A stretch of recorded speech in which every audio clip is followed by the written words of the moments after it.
Voilà, c'est parti. Bonjour tout le monde. Collège international des seniors Harmattan, notre cycle de visioconférence. Et aujourd'hui, nous allons écouter Claude Rougeron qui va se présenter, qui va nous raconter son thème. Et ensuite, il y aura un débat. Voilà.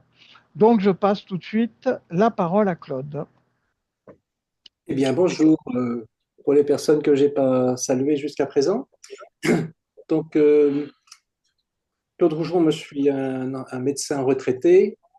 J'étais professeur à l'Université Versailles-Saint-Quentin.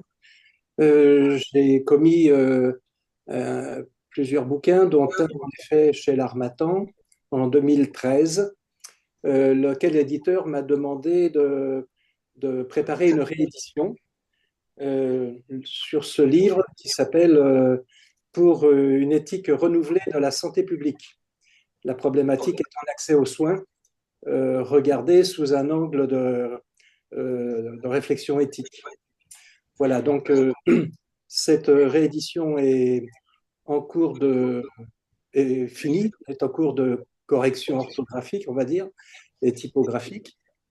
Voilà, et puis j'espère qu'il devrait être édité en milieu d'année ou fin d'année, je ne sais pas exactement, selon les contraintes de l'éditeur. Voilà. Le thème d'aujourd'hui, c'est un thème récurrent. On n'a pas attendu 2025 pour réfléchir à cette question de choisir pour sa fin de vie.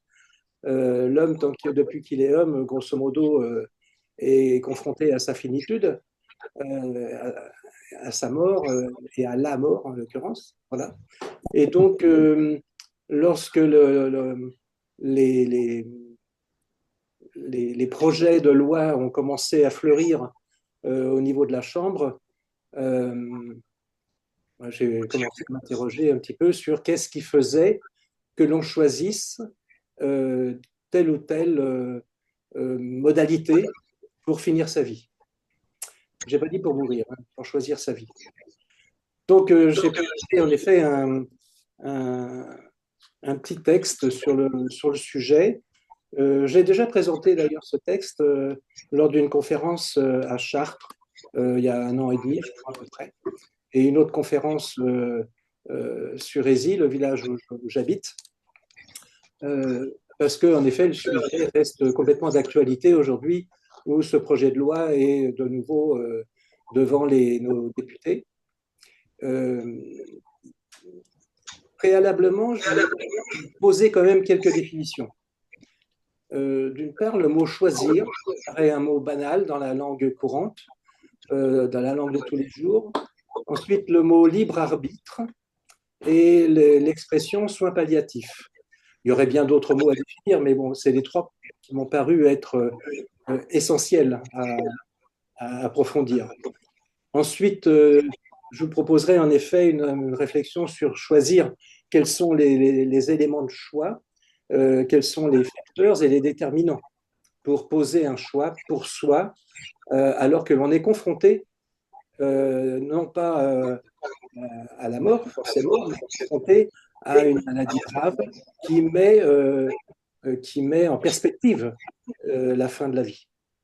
Et ces choix, en effet, ces déterminants, ces facteurs sont, on va le voir, bien différents lorsqu'on est dans cette posture plutôt que lorsqu'on est en bonne santé, jeune, dynamique, actif et que tout va bien et vite.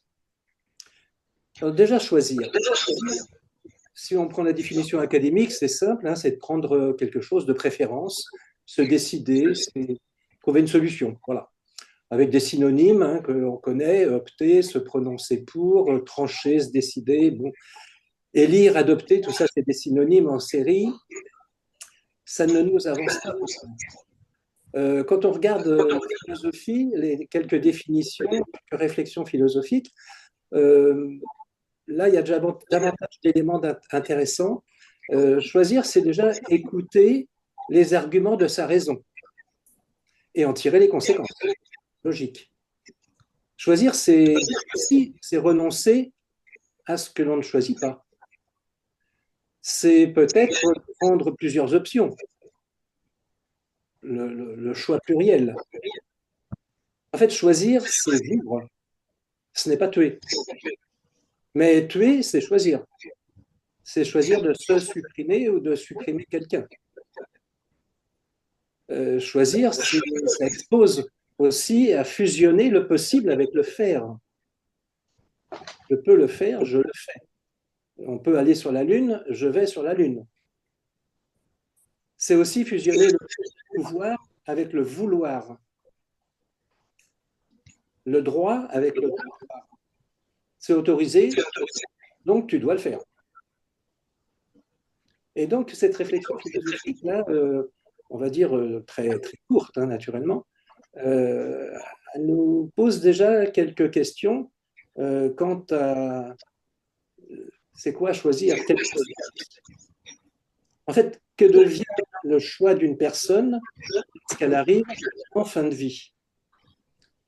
Du fait d'une maladie grave ou bien du fait tout simplement d'un âge très, très avancé. Une personne en fin de vie ou avec un âge très avancé, a priori, elle est plus très productive. Tout du moins, elle est casée comme ça par la société. Elle ne sert plus à rien. C'est ce que nous disent les anciens. Éventuellement, elle pèse, elle encombre, elle gêne l'entourage. C'est des expressions qu'on entend. Une personne en capacité cognitive altérée, ou bien seulement aux possibilités de discernement empêtrées par la douleur, lorsqu'il y a des douleurs, ou par des déficiences cognitives, ou bien d'autres symptômes, parce qu'il n'y a pas que la douleur et la cognition, il y a aussi bien d'autres symptômes, que ce soit intestinaux, digestifs, cutanés, ou j'en passe et des meilleurs. Que devient donc le choix de cette personne en fin de vie lorsqu'elle se sent abandonnée, lorsqu'elle sent qu'elle est un poids pour son entourage? Elle le dit ou elle le dit pas, mais elle le ressent. Que devient le sens de sa vie? Incertain, ou incertaine plutôt, parfois un sens peu perceptible et même parfois un non-sens. Alors choisir, oui, oui, choisir, mais jusqu'où on choisit? Quelles sont les limites de ce choix? Allons-nous jusqu'à l'autodétermination ou bien l'autodétermination vis-à-vis de moi, vis-à-vis des autres? En fait, du choix individuel au devoir citoyen, où est le curseur? Car même une personne en fin de vie reste une personne citoyenne. Où est le curseur? Peut-on annihiler ces devoirs citoyens au nom de la liberté de ses choix individuels? En fait, choisir, on pourrait continuer longtemps, mais je poserai seulement deux facettes. Choisir pour sa mort et choisir pour mourir. Choisir pour sa mort engage le corps médical, en effet, et ça fait appel à la compassion, comme Paty, souffrir avec. Choisir de mourir ne doit pas engager le corps médical.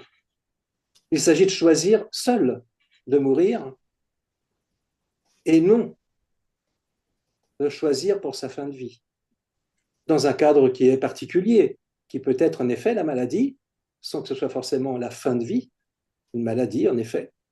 Ça peut être un handicap, ou bien ça peut être autre chose, des difficultés graves au niveau professionnel, politique, militaire, un industriel ruiné, en effet, des déceptions d'amour ou des contraintes idéologiques, enfin, que sais-je encore.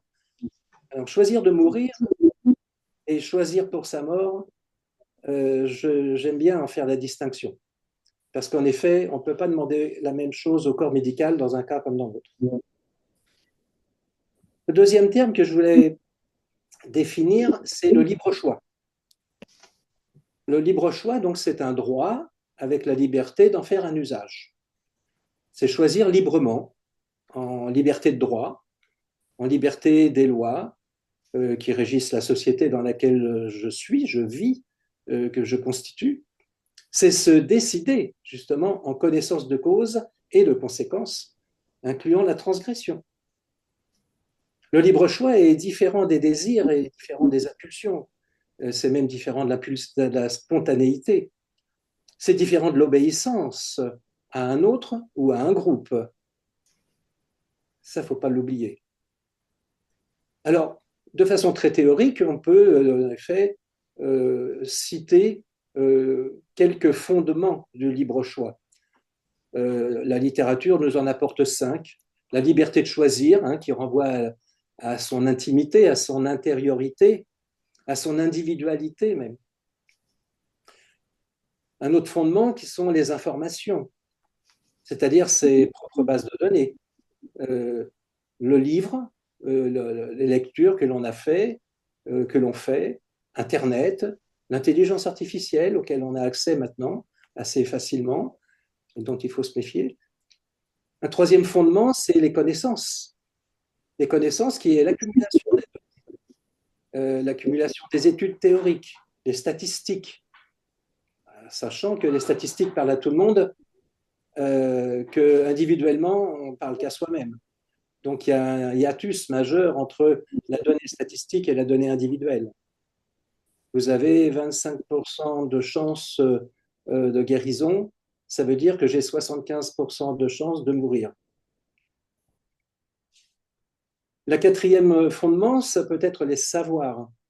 Des savoirs qui reposent sur la formation, la compréhension, le savoir-faire, le savoir-être, le savoir théorique. Et puis, le cinquième fondement, c'est la culture. Les 4 premiers sont faciles. Le cinquième, c'est la culture, c'est-à-dire d'intégrer toutes ces connaissances, tous ces savoirs, ces informations, ces formations, les intégrer dans le contexte et dans la complexité, et notamment la complexité des usages. Donc, en réalité, la majorité des personnes en fin de vie peuvent se suicider. Rares sont celles qui le font, en fait. Même parmi celles qui le demandent, qui le demandaient lorsqu'elles étaient en bonne santé. Si l'homme est acculé à accepter la mort, il n'en est pas moins instinctivement, ontologiquement, voué à lutter pour la vie. Lutter pour la vie. Notons que toutes les personnes gravement malades et en fin de vie, conscientes et compétentes, peuvent s'administrer elles-mêmes un produit létal. En ce qui concerne les personnes conscientes, les personnes qui ne sont pas conscientes, pardon, les personnes qui ne sont pas conscientes, les personnes qui sont touchées par des troubles cognitifs majeurs, malheureusement ou heureusement, je ne sais pas, enfin bref, en l'occurrence, elles ne peuvent pas demander, c'est logique. Elles peuvent par contre avoir éventuellement rédigé des directives anticipées. Mais on sait très bien qu'il y a une infime partie de la population qui a rédigé de telles directives anticipées, et quand bien même, ces directives anticipées, on les a rédigées à un moment de notre vie, pas forcément lorsqu'on était directement face à face avec sa finitude. Un exemple quand même, c'est l'Oregon. En Oregon, le suicide assisté est légalement prévu, légalement établi. Le médecin, après avoir vérifié les critères d'inclusion, qui sont assez précis, écrits dans le texte, du patient, va prescrire le médicament létal. Donc, ce n'est pas une perfusion, ce n'est pas une injection, c'est un comprimé. Ce sont des comprimés. Le patient, muni de son ordonnance, peut se rendre dans une pharmacie ou pas pour acquérir les produits. Ils sont un tiers à se rendre en pharmacie, selon les statistiques de l'Oregon. Ensuite, une fois qu'il a les médicaments, ben, il peut les prendre ou pas. Et là, ils sont 65% à ne pas le faire. Donc, on voit bien l'impact, l'importance de ce besoin de maîtrise, le fait d'avoir l'ordonnance, le fait d'avoir les médicaments, et je décide, je choisis. Mais du coup, je choisis moi-même, in fine. Comme on le disait précédemment, bien sûr, ça ne concerne pas les personnes qui ne sont pas conscientes ou qui ont des troubles cognitifs majeurs. On est d'accord. Le troisième expression que je souhaitais définir, c'est les soins palliatifs. Les soins palliatifs restent en France, bien que la loi sur les soins palliatifs pour tous date de juin 1999, c'est-à-dire 26 ans quand même. Les soins palliatifs restent encore une nébuleuse un peu floue dans l'esprit de la majorité de nos concitoyens. Au-delà de la définition officielle, dont je vous fais grâce, ce sont des soins actifs. Ce sont des soins où l'attention et la vigilance de l'autre en général, qu'il soit soignant, accompagnant ou autre, constituent le moteur même de prendre le temps, de prendre son temps.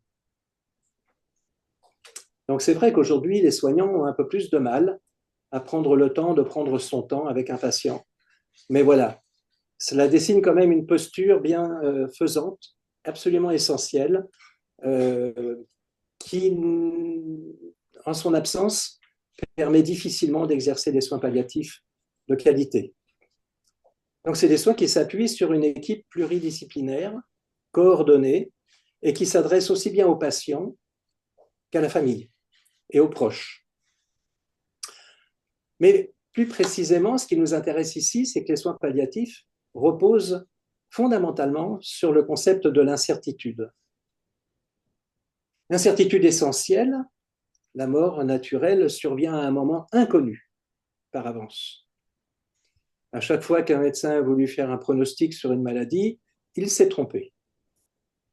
Alors, quelquefois, il se trompe de quelques heures, ça ne se voit pas trop. Quelquefois, il se trompe de plusieurs années, et j'en suis une caricature. 22 ans d'erreur. C'est pas mal, ça m'intéresse moi personnellement. Donc l'incertitude essentielle. L'incertitude biomédicale, elle est liée au conflit entre la connaissance statistique, c'est ce que je disais tout à l'heure, et puis la singularité du malade. Il faut se méfier des données statistiques qui sont toujours lues en négatif par le patient et qui peuvent faire plus de mal que de bien. Donc l'incertitude biomédicale. Qu'est-ce que je dis quand je donne une statistique et qu'est-ce qui est reçu et les dégâts que ça peut faire? L'incertitude existentielle ou philosophique. Que puis-je savoir? Que puis-je faire? Que puis-je espérer? Etc.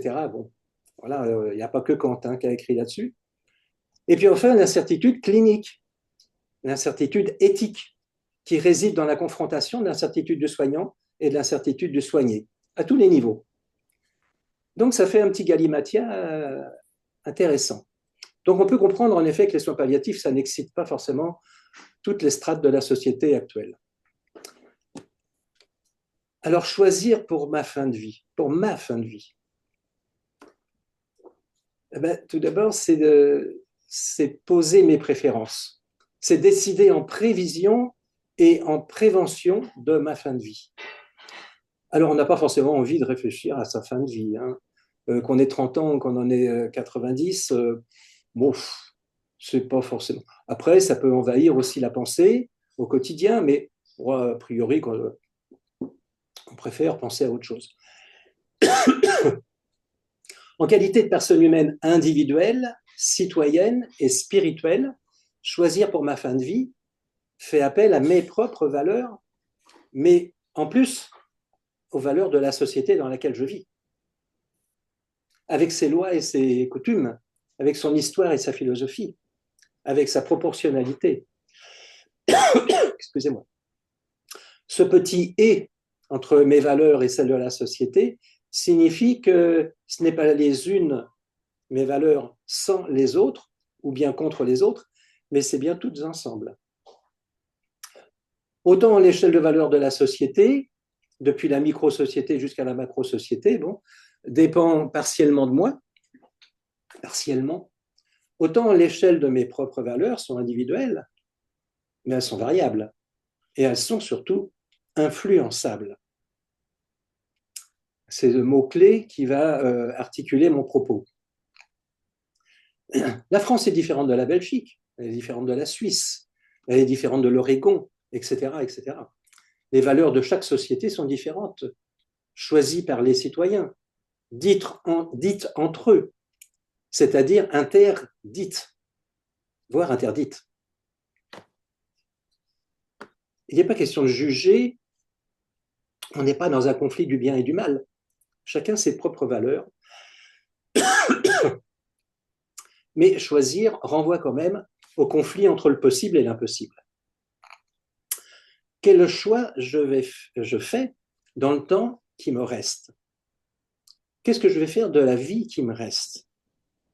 Lorsqu'on dit à une personne, vous avez une maladie X grave dont le pronostic est en jeu. Voilà, la question, elle se pose pas, elle est consciente, elle est inconsciente, plus souvent elle n'est pas très consciente. Qu'est-ce que je vais faire de la vie qui me reste? Et on a des fois des réactions très remarquables, on va dire. Mais surtout, la temporalité de la personne, à partir du moment où elle a cette conscience, à la fois de la maladie, de la finitude qui se profile, cette temporalité se contorsionne, se transforme au fil des vécus, d'un jour à l'autre même. Et cette temporalité est d'autant plus bouleversée, perturbée, modifiée, qu'elle est fonction de ses propres vécus, anciens et récents, et de ses représentations mentales, et de tout ce que l'on peut recevoir de l'extérieur en termes d'images, de schémas, de pensées, d'idéologies, etc. Alors, ça nous conduit à essayer de décortiquer, de façon théorique aussi, mais les facteurs, quels sont les facteurs et les déterminants d'un choix pour ma fin de vie. La personne humaine, en fin de vie, est au cœur en fait d'un système. Un système de très haute complexité, on va le voir, en recherche permanente d'un équilibre, comme tout système, dans un contexte d'incertitude qu'on a vu. Ce constat prend une importance majeure pour un malade qui est face à sa mort. Et alors, les facteurs que l'on peut citer, il y en a beaucoup, on ne va peut-être pas tous les citer, mais quand même quelques-uns. Donc, la personne humaine malade, grave, face à sa finitude, elle est au cœur de ce système et elle est le plus souvent en relation avec une autre personne qui s'appelle un soignant, qu'il soit médecin, infirmier, infirmière, kinésithérapeute, psychologue ou autre. Bref, donc c'est toujours un couple en fait. C'est un couple. La personne malade, elle est sous l'influence, consciente ou pas, de ses propres vécus, de ses représentations mentales, de ses connaissances et de ses savoirs. Et on voit bien aujourd'hui que les connaissances et les savoirs des patients évoluent très très vite du fait des outils dont on dispose. Connaissances et savoirs qui parlent de la médecine, de la maladie, mais aussi qui parlent de la vie et de la mort. Mais la personne malade est également sous l'influence de son regard sur son passé, sur le sens qu'il donne à son passé, le sens qu'il donne à sa vie d'hier, sa vie d'aujourd'hui, et ce futur, cette espèce de futur obligé et en même temps improbable. Mais le soignant qui accompagne ce malade, eh bien lui aussi, il est sous les influences multiples. Ses propres vécus, d'ailleurs. C'est une personne humaine, le soignant. Ce n'est pas une machine, encore pour l'instant. Il est aussi sous l'influence de sa présentation mentale, de ses propres connaissances et de ses savoirs, pas seulement biomédicaux, mais autres, de sa culture professionnelle, pour le coup, on espère en tout cas, mais aussi sous l'influence de son regard propre sur la mort, sur le sens qu'il lui donne, sur ses peurs et ses croyances. Il faut bien s'enlever de la tête que les soignants n'ont pas de peur ni de croyance par rapport à la mort, au sens de la mort, au sens de la vie, et évidemment. Mais en plus, le soignant, il est également sous l'influence du sens qu'il donne aux soins. Et on voit bien aujourd'hui, justement, cette perte de sens chez les soignants et les problèmes que ça pose. Alors, c'est déjà compliqué, cette relation cybernétique du premier degré, hein, si j'ose dire, simple presque, entre un soignant et un soigné, mais elle est beaucoup plus compliquée que ça, parce qu'en fait, le soignant et le soigné sont dans eux-mêmes dans un complexe aux multiples influences. Déjà, la société influe l'un et l'autre et le couple. L'État, l'État législatif, exécutif, ben, on le voit bien avec les lois qui se profilent. Les choix de la société, les valeurs de la société, les coutumes de la société ou des micro-sociétés. Donc ce couple, il est tout sauf tranquille, il est sous influence. Et en fait, cette cybernétique du deuxième degré, déjà un peu compliquée, elle s'inscrit dans un autre niveau, encore plus compliqué, qui est donc la fameuse cybernétique du deuxième degré, de haute complexité, où jouent les sciences et les techniques, avec les progrès, des progrès patents et espérés, parfois fantasmés, l'intelligence artificielle encore, qui sème la panique, ou bien qui sème l'espoir, qui sème le trouble, ou bien des réponses. Il est inutile de dire quand même que cette intelligence artificielle a quand même bouleversé l'efficacité de la médecine ces dernières années. La médecine elle-même, avec son efficacité pratique, mais aussi ses espoirs annoncés, et puis ses espoirs déçus, influe également sur ce couple le droit avec ses lois, ses décrets, ses arrêtés, ses recommandations professionnelles et ses circulaires. Enfin bref, on est quand même un peu envahi par une multitude de réglementations qui font qu'on peut, on peut pas, on fait, on fait pas, on transgresse ou on transgresse pas. Un autre facteur influent majeur, c'est l'économie. L'économie macroscopique, avec ses régulations, ses régulateurs même, et puis l'économie microscopique, c'est mon porte-monnaie. Ah ben excusez-moi, c'est mon porte-monnaie, et avec les choix que je fais. En plus, il y a la politique avec ses promesses, avec ses espoirs, avec ses désespoirs, avec ses débats, et la manière dont les médias relaient ces débats politiques, avec elle aussi ses influences. Et puis aussi influe sur ce couple la philosophie avec ses réflexions évolutives, basées sur l'amour de la sagesse, hein, d'accord, sur le rôle de l'homme dans l'univers, ok, des principes des êtres et des choses, Dieu, etc. Bon, ça peut paraître un peu loin, théorique, mais ça influe. C'est dit, c'est pas dit, on met les mots dessus, on les met pas, mais c'est là, ça existe. Et on peut pas s'en dérober. Mais aussi la théologie avec son étude concernant la divinité et la religion. Également les arts avec les arts qui sont une forme d'expression du vivant, s'adressent au sens, aux émotions, aux intuitions. Les arts peuvent être riches d'apports historiques, bien sûr, mais aussi thérapeutiques. L'art-thérapie, qui est loin d'être une cerise sur le gâteau. C'est extrêmement important, notamment dans le cadre des soins palliatifs. Mais aussi influe sur ce couple l'histoire. L'histoire, cette mémoire de l'humanité, ce catalogue immense d'expériences qui offre une certaine lecture du passé et du sens que l'on peut lui donner à ce passé. L'histoire qui enracine le choix du présent et qui fonde le prédictif. Encore, qui influence ce couple soignant-soigné, c'est les cultures.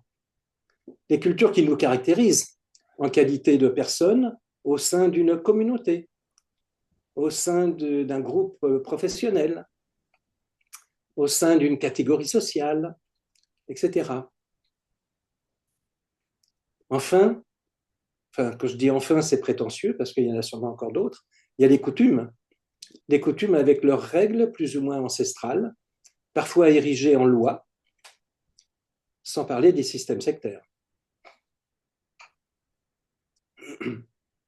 Je me souviens avoir soigné il y a pas mal d'années même maintenant, le doyen d'une communauté tzigane qui était installée sur un territoire de notre commune.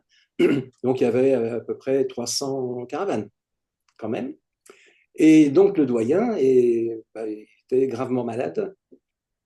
Je l'ai fait hospitaliser parce qu'il n'y avait pas le choix. Ça n'a pas été simple parce qu'il a fallu accepter cette prescription qui peut paraître banale.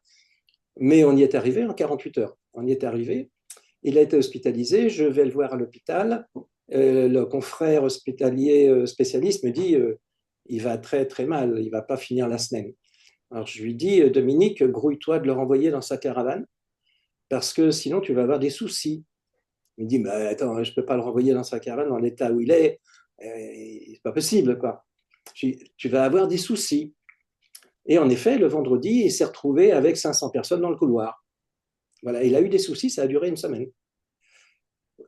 Il n'y a pas de critique, il n'y a pas de jugement à porter là-dessus. Voilà, c'est une coutume et qui caractérise cette population.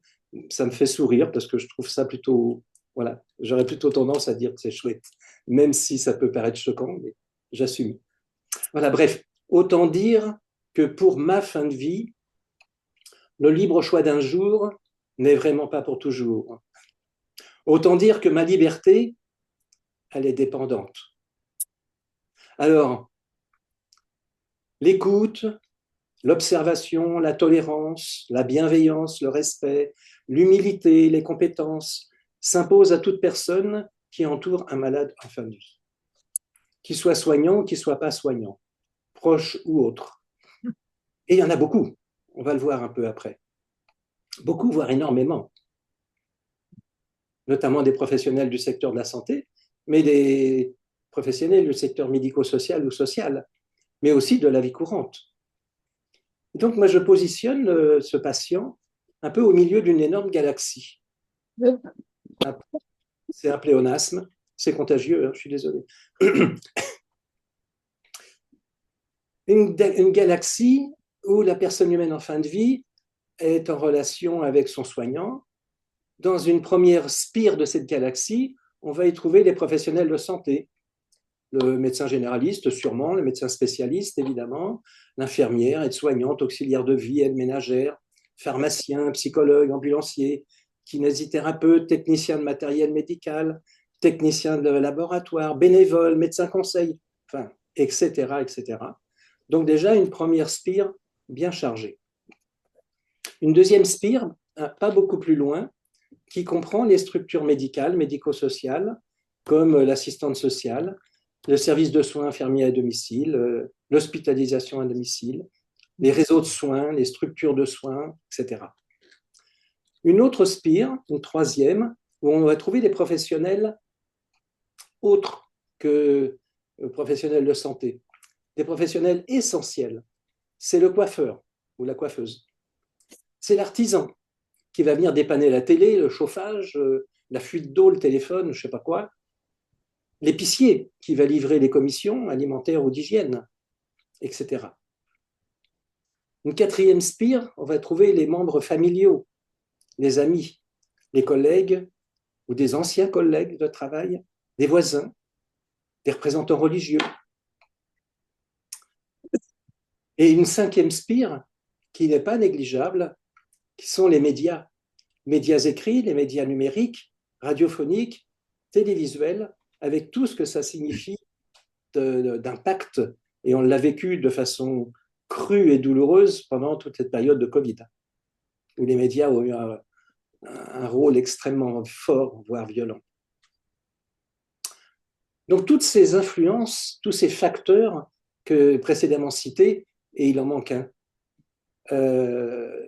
influent toutes les personnes qui sont installées sur cette galaxie. Bien sûr, le patient ne va pas voir le même jour les 40 personnes, c'est évident.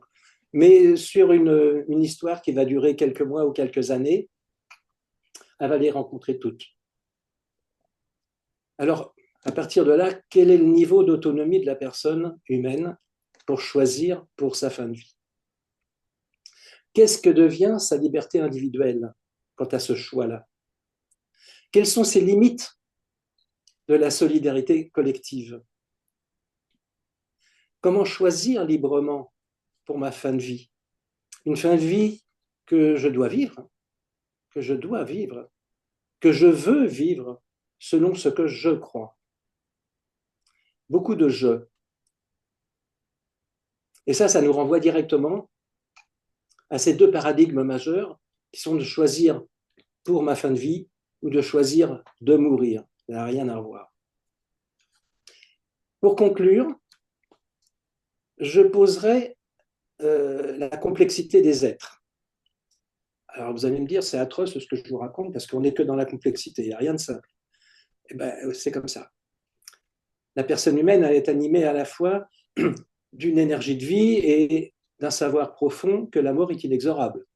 Voilà, ça, on est, comme dirait Jean Vimore, on est sur une crête montagneuse, d'un côté la vie, de l'autre côté la mort, et on tient en équilibre un certain temps. C'est inexorable. Et donc, à partir de là, il y a trois cœurs ambivalents qui se définissent, qui coexistent. Trois cœurs ambivalents, trois cœurs clivés. Le mourant, le proche, l'accompagnant. L'accompagnant pouvant être le soignant, bien sûr.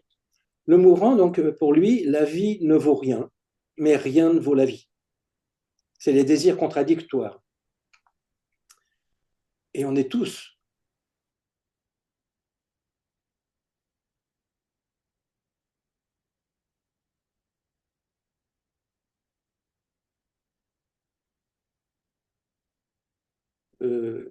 perclus de désirs contradictoires, ça ne passe plus du tout inaperçu. Le proche, le proche, il est facilement épuisé. Et il nous dit, il faut qu'il meure. Mais laissez-le moi encore un peu. Voilà, ambivalence. Et l'accompagnant, pour lui, c'est dur. Et ça dure trop. Il est fatigué. Il est fatigué et il faut que ça cesse, quoi. Il faut que ça cesse, ça suffit. Mais bon, pas maintenant. On va attendre encore un peu. Ces trois cœurs ambivalents, là, sont en collaboration permanente, intime, permanente. Donc, il s'agit d'écouter la part en soi, la part de soi, qui est en désaccord avec soi. Merci Socrate, hein. C'est pas moi qui ai inventé cette phrase. C'est écrit dans Connais-toi toi-même, dans le texte de Deutéronome. Que dit la petite voix au fond de moi qui dit le désaccord? Voilà une question intéressante. La joie d'être et le risque de n'être plus. Faut-il continuer d'être si le regard de l'autre me dit ce serait mieux si je n'étais plus? Le regard, c'est-à-dire l'attention que l'on porte à le regard de l'autre, peut infliger une mort sociale, laquelle insigne la personne à demander la mort, voire à la désirer. La prise en charge des plus fragiles reste une condition nécessaire pour que notre société mérite le titre de civilisation. Voilà, je vous remercie de votre attention. Avec mes excuses pour vous avoir asséné du doute. Bon, merci, merci, merci. Alors, il faut toujours un petit moment de silence, surtout après un tel thème et de tels propos. Et puis, on va essayer de discuter.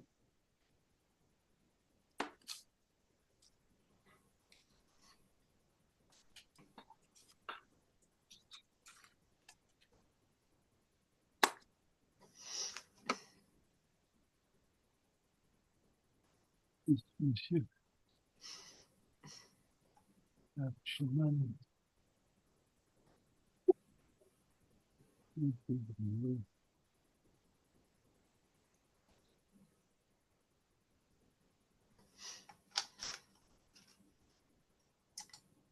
Claude, Oui.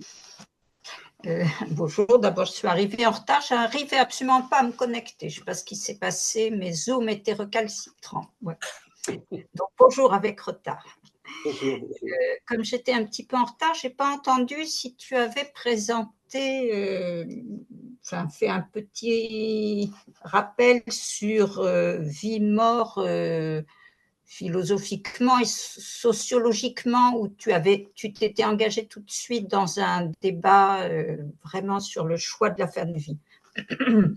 Oui, oui. D'accord, d'accord. Oui, parce que déjà que c'était un peu long D'accord. et difficile à réduire, mais c'est vrai que la dimension philosophique et sociologique mériterait d'être développée. Oui, parce que selon l'image qu'on a de la mort dans la vie, ça change tout. Donc, effectivement, c'est… Ça fait partie des facteurs et des déterminants même. Pas seulement des facteurs, mais des déterminants aussi. Tout à fait. On le voit bien dans les débats politiques qui ont eu lieu avant le remaniement, puisqu'il était question de retricoter une nouvelle fois la législation, et puis tout ça s'est arrêté. On voyait bien que le débat continuait toujours, mais il ne peut pas changer, à tourner autour de la définition de la mort et de la vie, sur lesquelles, évidemment, il y a des changements, mais où on ne s'entend pas forcément. Voilà. De même que sur la notion de liberté et de choix, c'est toujours la même chose. Voilà. Absolument. C'est des questions essentielles qui ne sont pas forcément apportées au grand public par les médias, quels qu'ils soient, et donc qui, à mon sens, volent un débat qui se fait peut-être dans l'hémicycle, mais ça, c'est même pas sûr. Peut-être. J'ai écouté pas mal de débats justement dans l'hémicycle avant l'été. J'ai été frappée de la montée en gamme, je dirais, du niveau des réflexions. Ça m'a vraiment frappée. Parmi les gens qui y participaient, je trouvais qu'il y avait quand même eu pas mal d'avancées. C'était bien, je m'en félicitais. Bon, puis après, les choses sont restées, voilà, sont restées là. Et tu parlais du faible nombre de gens qui avaient signé leur directive anticipée. Depuis que j'ai arrêté de militer là-dessus, je ne sais plus du tout à combien on en est en pourcentage. On doit être à 6%. Ah oui, pas plus que 6%. Dernière donnée, il y a 15 jours, on doit être à 6%. Alors, c'est sûr que c'est un calcul difficile parce que c'est des directives anticipées déposées, enregistrées. Oui. Après, rien n'interdit à personne de faire des directives anticipées, de les garder dans sa poche et d'en parler voilà, qu'aux proches. Ils ne sont pas forcément tous enregistrés chez le médecin. D'accord. Donc, c'est sûrement un chiffre faible par rapport à la réalité. Tout à fait. J'ai une question. J'ai une question. On m'entend? Oui. Oui, oui. Ah, ok. Vous avez brièvement évoqué les cas différents de la Suisse et de la Belgique, où on pratique l'euthanasie, qui est d'ailleurs un terme que vous n'avez nullement utilisé au cours de votre exposé, m'a-t-il semblé. Quels sont en fait les avantages de la position française par rapport à la position belge ou la position suisse? Voilà. Est-ce qu'il y a un avantage ou des avantages, ou comment est-ce qu'on pourrait critiquer l'un au bénéfice de l'autre et réciproquement? Alors, c'est trois positions très, très, très différentes. En Belgique, ils sont sur l'euthanasie. En Suisse, c'est le suicide assisté. L'euthanasie n'est pas autorisée. Et en France, c'est ni l'un ni l'autre pour l'instant, sauf la loi de Claes-Leonetti de février 2016, qui appuie avec insistance sur les soins palliatifs. Alors, il y a les Belges eux-mêmes ont fait des études évaluatives à 10 ans et à 20 ans concernant leur pratique, parce que maintenant, ça fait plus de 20 ans que c'est en place chez eux. Le premier constat qu'ils font, et qui est douloureux pour eux en l'occurrence, c'est que ça n'a pas diminué selon des estimations dont je n'ai pas la méthodologie, ça n'a pas diminué les euthanasies clandestines. Donc ça les gêne énormément, à juste titre, on peut dire comme ça. Voilà, donc comment ils ont évalué la question, ça j'en sais rien. Mais, et puis, le deuxième chose, c'est qu'avec le recul, ils ont pu aussi évaluer une augmentation significative des demandes à mourir de la part des médecins. Le taux de suicide chez les médecins a augmenté de façon significative. Alors, j'ai plus les chiffres dans ma tête et je n'ai pas les documents avec moi, mais voilà, ils ont augmenté de façon significative. Voilà, pour l'instant, c'est du constat et ça date de l'année dernière, 2024. Non, 2023, excusez-moi. 2023, c'était donc, je ne sais pas où ils en sont aujourd'hui de leur réflexion, mais ils sont dans l'interrogation profonde. En Suisse, c'est suicide assisté, c'est une tolérance législative qui repose uniquement sur des associations. Uniquement sur des associations, lesquelles sont des associations à but lucratif avec droit de publicité. La moitié des personnes qui sont inscrites dans les associations suisses donc cette moitié est étrangère à la Suisse et l'autre moitié est suisse. Voilà. Lorsqu'une personne nous demande un suicide assisté en Suisse, il n'y a pas d'exploration sur le motif. Que vous soyez en fin de vie, que vous ne soyez pas en fin de vie, vous demandez un suicide assisté, vous êtes pris en charge. Il n'y a pas d'évaluation. En Belgique, il y a une évaluation. Alors bon, on peut peut-être la discuter sur la méthode, ça c'est autre chose. Mais il y a des évaluations qui sont faites. Je vous ai parlé d'évaluations à 10 ans et à 20 ans, mais il y a des évaluations plus resserrées que ça, de moins grande ampleur. En Suisse, les associations font peut-être leur évaluation interne, mais c'est tout. L'État ne recherche pas. Voilà. Et puis, donc, en France, il n'y a pas ni l'un ni l'autre légal, en tout cas, de façon légale. On sait tous, en effet, les euthanasies qui se font au quotidien. Au quotidien, je ne sais pas, mais voilà, c'est pas la peine de cacher les choses. En France, l'idée était, depuis 1999, avec ensuite les lois de 2002, 2005, 2016, de pousser les soins palliatifs pour tous. Aujourd'hui, malheureusement, on est devant un échec majeur de cette politique. Alors, les déterminants, là, ce serait toute une autre discussion, mais on est devant un échec majeur de cette politique, puisque les soins palliatifs en France ne sont pas pour tous, c'est pas vrai, ça n'existe pas. Et alors qu'il faudrait qu'il y ait des services, des unités de soins palliatifs fixes et mobiles dans tous les départements, non seulement ce n'est pas le cas, mais en plus, celles qui existent, certaines ferment. C'est assez dramatique. Donc, on a mis en place un projet politique, enfin, je l'appelle comme ça, un projet politique, dans les années, à la fin du siècle précédent, avec une loi en 2005 qui a été votée à l'unanimité du Palais, mais dans la pratique, il n'y a pas les moyens et ça ne marche pas. Parce qu'en effet, si ces lois étaient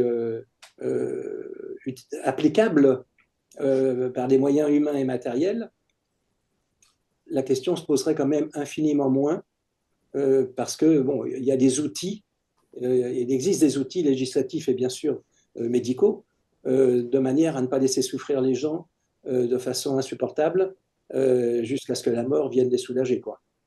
De manière à ne pas laisser des gens vivre une mort sociale pendant des jours, voire des semaines, etc. etc. Donc, c'est vraiment un constat d'échec, ça c'est net. Qu'explique aussi pourquoi, d'ailleurs, beaucoup de Français vont en Belgique ou en Suisse pour profiter de l'euthanasie. Alors, beaucoup, c'est peut-être pas le Il y mot, a parce que beaucoup, un certain nombre, oui. voilà, un certain nombre. Ou Il y a- l'envisage quand ils en parlent. oui, quand on regarde les chiffres, en effet, c'est même en Belgique, même toute euthanasie inclus, là, j'ai oublié également les chiffres, mais Mhm, toute euthanasie inclus, ils sont largement en dessous de 500 par an mhm, pour un nombre de décès qui est euh, 60 000 ou, enfin, je ne sais plus, mhm, un mhm. nombre nettement, voilà. On parle Donc, en d'étrangers fait, ou de tout le monde? pardon, On parle des Français qui viennent en non, Belgique ou non, non, qui inclut la Belgique? toute Tout. euthanasie pratiquée, belge et Belgique. étranger. Parce qu'il 500 n'y a pas par que les an, Français qui à vont. peu près 500 par an. Ouais. Ah, Moins de 500, oui. moins de 500. Moins de 500. Il y a un coût économique tellement énorme, alors moins pour la Belgique, bien sûr, mais pour la Suisse. Ah oui, Il y a une ségrégation tout simplement par Ouais, l'argent. le Il fric. faut Mhm. aussi compter environ 10 000 euros. Tout le monde n'a pas les moyens. 10 450. 10 000 euros pour avoir une fin de vie comme on le souhaite, comme la personne le souhaite. Voilà. Et donc, le suicide assisté, excusez-moi, le suicide assisté en Suisse répond bien, enfin bien, c'est un jugement de valeur, répond à une demande à mourir. Tout à fait. Voilà. Pourquoi pas? Sachant que les gens qui vont en Suisse sont capables d'avaler des médicaments, sont capables de, voilà. Ce ne sont justement pas les personnes qui sont plus compétentes, qui sont avec des troubles cognitifs majeurs ou avec des défauts physiques, etc. Ce n'est pas elles qui vont en Suisse, ni en Belgique d'ailleurs. On le voit très bien dans les reportages, d'ailleurs très émouvants, qui circulent sur le sujet, sont les personnes qui prennent elles-mêmes les produits létaux. Donc, ils vont relativement bien, entre guillemets. Tout dépend de ce qu'on appelle aller bien. Voilà. Tout à fait. Comme en Oregon.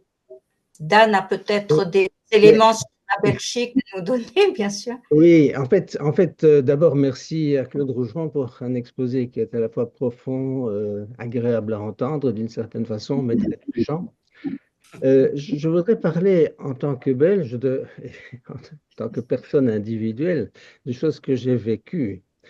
Donc d'abord, je suis pas du tout contre l'existence d'une loi. Je pense que la loi d'euthanasie, comme la loi du suicide assisté en Suisse, elles ont chacune leur avantage et leurs inconvénients, et vous en avez déjà parlé. Mais mon expérience à moi est assez particulière. Je ne vais pas donner de détails avec quelqu'un qui m'était très proche et qui souffrait d'une maladie mortelle à court terme. Elle a quand même vécu encore 5 ans. Je vais parler de deux épisodes qui me paraissent disons, exemplaire de l'application de la loi, indépendamment de ce que la loi est d'un point de vue strictement juridique. Euh, je vais parler d'une période de 5 ans.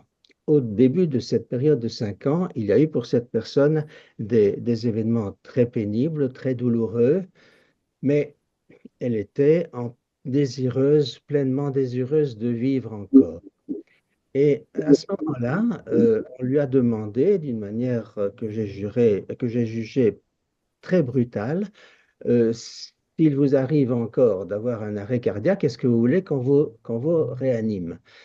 Elle a reçu ça comme un coup de poing dans l'estomac et elle n'était absolument incapable de répondre, alors que je savais bien qu'elle voulait vivre. Mais c'était un choc et c'était d'une violence inimaginable, alors que la personne qui lui a dit ça était une personne tout à fait de bonne volonté et respectueuse. Bon, ça c'est le premier épisode. Le second épisode s'est passé donc 5 ans après, dans un magnifique centre de soins palliatifs où les gens étaient d'une amabilité extrême, où la vie était la meilleure possible. Donc, je, je les ai remerciés d'ailleurs. Mais bon, il se fait après 10 jours, et sans rien dire à personne, elle a reçu une injection qu'elle recevait tous les jours, et une demi-heure après, elle était décédée. J'ai posé la question après un an, parce qu'au début, je ne pouvais pas. Je n'ai pas eu de réponse. Est-ce que ça a été fait volontairement ou pas? Si ça a été fait volontairement, c'était contraire à la loi, même si tout le monde s'attendait, et elle-même s'attendait à son décès. Mais disons, quand on en est là, quelques jours ou même quelques heures de plus, ça a toute sa valeur. Et je n'ai pas eu de réponse. Donc, je pense que dans le cadre de cette loi, dont je ne critique pas l'existence, les applications sont terriblement différentes et il est rare de les appliquer correctement. Enfin, c'est un témoignage que je donne. Hein, il vaut ce qu'il vaut, mais pour moi, c'était important de le dire.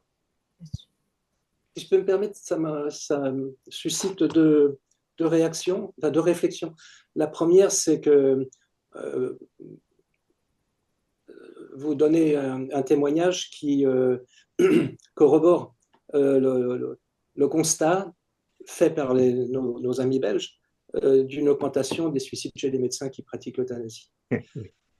Et la deuxième remarque, pour faire court, c'est que peut-être que, mais là ça aurait été facile de vous l'expliquer à l'époque, peut-être que l'injection dont vous parlez était peut-être une injection pour soulager, avec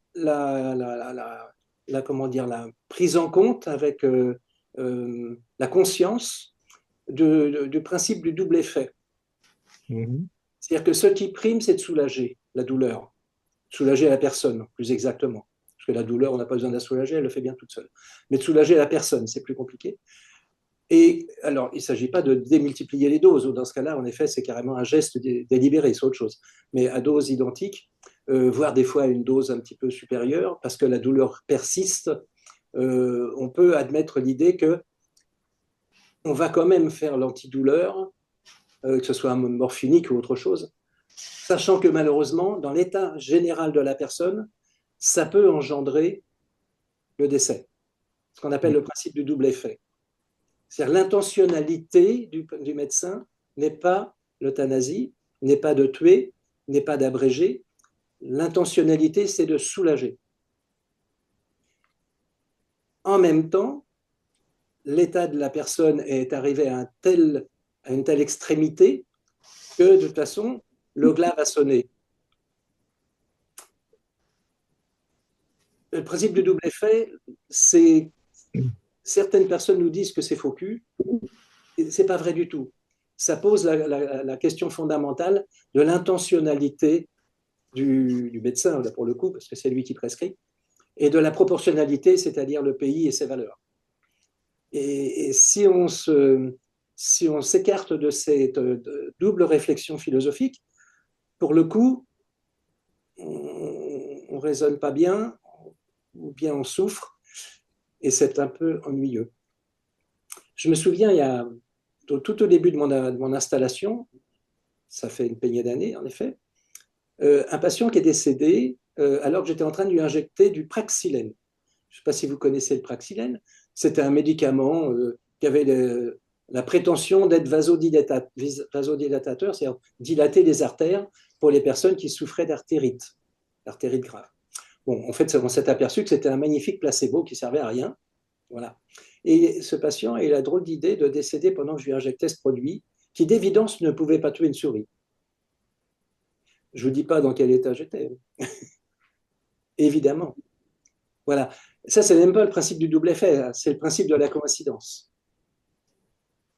Donc, ce ne sont pas des réponses, hein, c'est des réflexions que... Non, vous avez tout à fait raison. Mais bien sûr, j'aurais aimé qu'on me l'explique à ce moment-là, ou même un an après. Si je peux me permettre une question, Daniel, cette injection en question a-t-elle été faite pendant le week-end? Ça, c'est du contexte, c'est l'écologie du soin. Je ne m'en souviens pas, Clara, mais ce que je peux dire, c'est que c'était juste 10 jours après l'entrée et que la durée du séjour était en moyenne de 10 jours. Attends, il y en avait qui mouraient plus vite et d'autres qui mouraient plus tard quand même.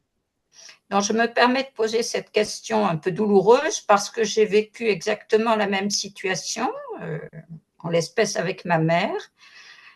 Et en fait, c'est au moment du passage de l'équipe de semaine à l'équipe de week-end que la même injection a été faite et qu'elle est partie pendant la nuit du samedi.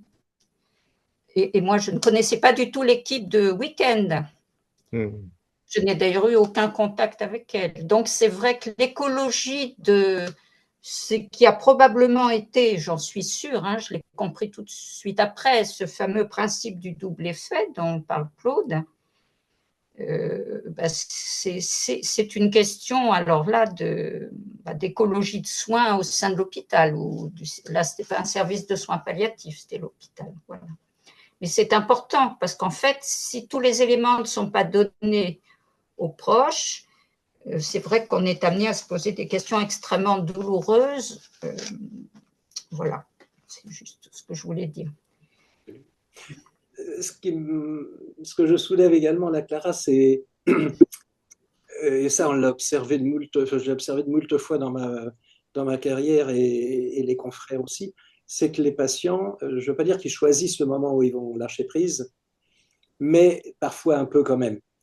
On a des personnes qui restent, des accompagnants, des aidants, qui restent scotchés à leur malade, à leur conjoint le plus souvent, ou leur enfant parfois, qui ne vont pas même à peine prendre le temps d'aller faire pipi, parce que faut surtout pas rater le dernier souffle. Enfin, voilà. Et puis, malheureusement, à un moment donné, il faut bel et bien y aller quand même, prendre une douche ou je ne sais pas quoi, et c'est à ce moment-là que le décès arrive. Et, alors, bien sûr, là, on n'est pas dans le cartésien. Hein, on n'est pas dans le cartésien, on est dans. Mais c'est quand même une observation que tous les soignants qui ont pris en charge des personnes qui ont fini leur vie dans leurs bras, si j'ose dire, on rapporte. Et c'est difficile de mettre du concret là-dedans, mais voilà, la force de l'observation quand même, depuis des temps et des temps. Alors, ce que j'entends derrière les deux témoignages, c'est l'absence ou l'insuffisance d'explication et de communication auprès de la famille, quoi. Théoriquement, dans un service de soins palliatifs, les unités de soins palliatifs, les USP, comme on dit, les unités de soins palliatifs, théoriquement, le psychologue, l'équipe soignante accueille la famille après le décès pendant plusieurs jours, autant que c'est nécessaire, autant que c'est demandé, quoi. Ouais. Et voilà, le problème, c'est que ces unités de soins palliatifs sont tellement rares en France, malheureusement, que... Alors là où elles existent, ça se fait. Ça se fait. Ça n'existe plus, ça se fait plus.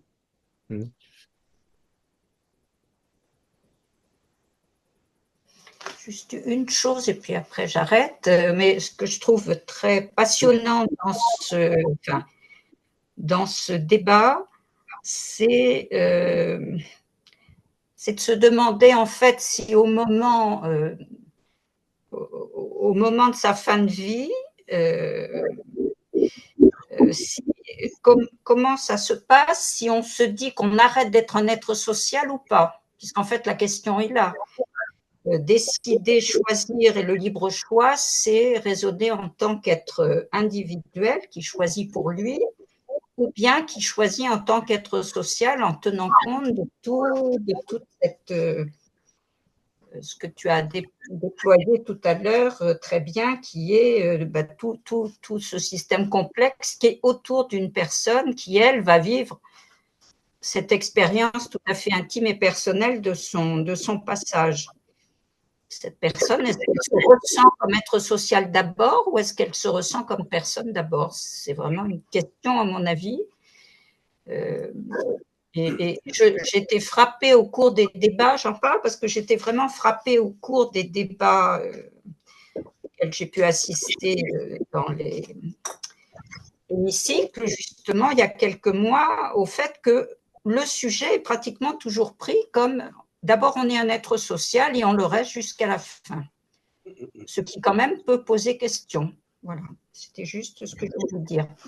Alors en même temps, la définition de la personne humaine, philosophiquement, notamment depuis Lévinas, mais même un peu avant, c'est un être social. Oui. justement. Et la question, c'est est-ce que toi, tu as assisté à des moments de doute profond autour de ça? C'est ça que je veux dire. Ouais. Chez les personnes qui vont. Pendant le Covid, encore plus. Pendant le Covid, c'était d'une violence inouïe. À la période Covid, j'étais déjà en retraite et j'ai repris du service à l'hôpital d'une part, puis ensuite dans les EHPAD. Et donc, les personnes âgées, toutes étaient dans l'abandon. Mais ça ne sert à rien de garder des soignants pour nous. Nous, on est fini. Nous, on ne sert plus à rien. Nous, on gêne, nous, on pèse, etc. Tout ce qu'on entendait à la télé, ils nous le resservaient. Donc, il faut nous liquider et puis envoyer les soignants pour les jeunes. C'était mon quotidien. C'était mon quotidien. Alors, bien sûr, ces personnes dans les EHPAD avaient une rupture du lien social absolument intégrale parce qu'ils étaient cloisonnés, isolés dans leur chambre. Et même, ils ne pouvaient même pas communiquer d'une chambre à l'autre au sein du même étage. Donc cet isolement majeur, c'est un fermement, ce qu'on hésite aujourd'hui à faire dans les prisons. Voilà, c'était vraiment vécu comme, à la fois c'était absolument incommensurable, c'était vécu comme une mort. La société les avait écartés. C'est déjà parfois un petit peu ce que la société renvoie aux personnes très âgées, mais là, c'était cru, quoi. Et les levées d'isolement dans les EHPAD est survenue, pour tous les EHPAD de France, 15 jours, 3 semaines, voire 1 mois après la levée d'isolement dans la société. Absolument, absolument. Donc un peu la marche forcée, on va dire. Moi, le premier, j'ai transgressé en tant que médecin d'un EHPAD, en pleine conscience, en autorisant une famille à venir rendre visite à son parent, parce que je me doutais bien, incertitude essentielle, mais je me doutais bien que ça n'allait pas durer très longtemps. Alors je me suis planté parce que ça a duré 1 mois. Bon, ça, c'est autre chose. Je pensais que la dame n'allait pas passer la nuit, et donc j'ai autorisé la famille à venir rendre visite alors que c'était formellement interdit. Donc on s'est donné rendez-vous.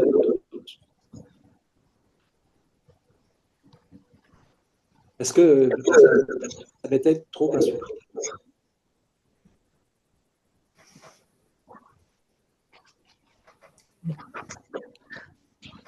Oui, moi j'avais souhaité intervenir un petit peu sur ce que vous disiez avant à propos de l'accompagnement des familles après le décès de personnes en soins palliatifs. En fait, ce que vous dites, je pense que c'est peut-être un petit peu différent lorsque les soins palliatifs ont lieu au domicile et non plus à l'hôpital. Enfin, disons que c'est l'expérience que j'ai connue, donc où effectivement, bon, on avait fait l'hospitalisation à la maison avec tout le personnel qui venait régulièrement, etc. Mais une fois que le décès a eu lieu, bon, c'est tout, c'est terminé, quoi. Oui. Et par contre, effectivement, j'ai pu constater ce que vous disiez, enfin tout ce que vous avez dit, j'allais dire tout au long de votre intervention, m'a paru très très juste. Et j'ai pu le constater aussi, c'est qu'effectivement, c'est le moment où on est obligé de s'absenter, qu'à ce moment-là, la personne fait quelque chose d'incroyable. En l'occurrence, il s'est levé et il avait un masque respiratoire et l'eau est repartie dans les poumons parce que bon, quand il est tombé, l'eau est arrivée. Bon, j'ai pu revenir à temps. Il est mort dans nos bras, mais n'empêche que l'idée que une personne puisse avoir l'énergie de sortir de son lit et malheureusement tombe, je pense qu'il y a une espèce d'élan vital qui devait y avoir, et en même temps, à la fois l'élan vital et je sais pas, le fait de pousser les choses à leur fin, quoi. Enfin, c'est le sentiment que j'ai eu dans cette expérience, quoi. Tout à fait. C'est vrai qu'à domicile, l'organisation des soins palliatifs à domicile, moi je suis un oiseau du domicile, donc je faisais surtout des soins palliatifs à domicile, c'est difficile. Et ça nécessite une mobilisation majeure de la part d'un coordonnateur ou d'une coordonnatrice. Parce que on a l'hospitalisation à domicile qui prennent très très bien en charge toute la partie biomédicale. Ça, c'est brillant. Mais comme vous le dites, ça commence à un moment et ça se termine à un autre. Et ça se termine en effet au décès de la personne. Dans le cas de l'hospitalisation à domicile, on n'a pas forcément des psychologues. Pour avoir l'aide d'un psychologue en soins palliatifs à domicile, il faut faire appel à un réseau de soins. Donc, il y a encore d'autres structures. Et les réseaux de soins, ben, là aussi, ils sont en difficulté majeure, notamment économique. Et ils s'étiolent comme du beurre dans une casse bouillante, quoi. C'est effrayant. Et donc, du coup, le psychologue qui est censé revenir au domicile et accueillir les familles, quand ça peut se faire, c'est bien. Et malheureusement, c'est souvent effrayant.